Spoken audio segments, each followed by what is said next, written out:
Bengal tiger যেভাবে থাবা মারতে হয় সেইভাবেই থাবা মেরেছে। আমি আমার বাবার জীবনে দেখিনি। ওদের বাড়ি ভোট পড়েছে না, 4বার টোটো, তখন আমাকে এখান থেকে ফোন করতে হয়েছে, এই ভোট দিতে যাও না এখানে, এই যাচ্ছি এদিকে বলছি তাড়াতাড়ি বেরো করতে দিদিকে। দাদা ব্রাইটনেস কম আছে বল। হ্যাঁ দাদা, আপনার নজরে ভোট কেমন হলো? আমার জীবনে ভাই এর ধরনের ভোট আমি দেখি না। এই 96, 97, 98% পোল, এত পোল হবে না দিদির ফেভারে পোল। এই 152টা দল তো, আমি প্রথম বলেছিলাম 130টা বলেছিলাম তৃণমূল কংগ্রেস, 15-16টা পরে কিন্তু সন্দেহ হয় বেশ কিছু জায়গায় বিক্ষিপ্ত গন্ডগোল, সেটা কি বলবেন?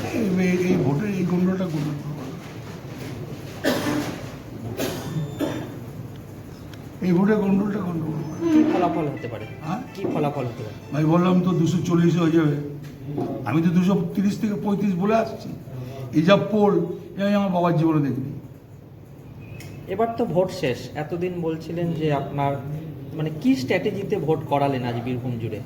বীরভূম জেলার মানুষ ভোট দিয়েছে দিদিকে, এবারে কিন্তু ঝেড়ে ভোট দিয়েছে। মানুষকে বলতে হয় না বেরুন বেরুন বেরুন, বলতে হয় না।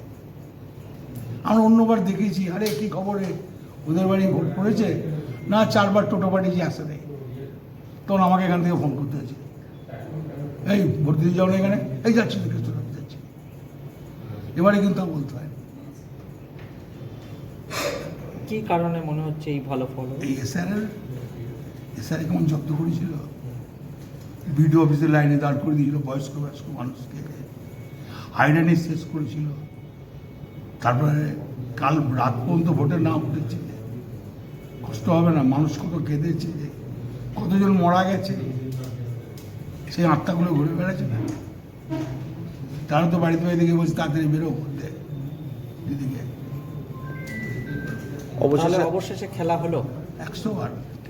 দেখো, এটা রয়্যাল বেঙ্গল টাইগারের জায়গা, পশ্চিমবাংলার রয়্যাল বেঙ্গল টাইগার। কিরকম খেললেন? রয়্যাল বেঙ্গল টাইগার যেভাবে থাবা মারতে হয় সেইভাবেই থাবা মেরেছে।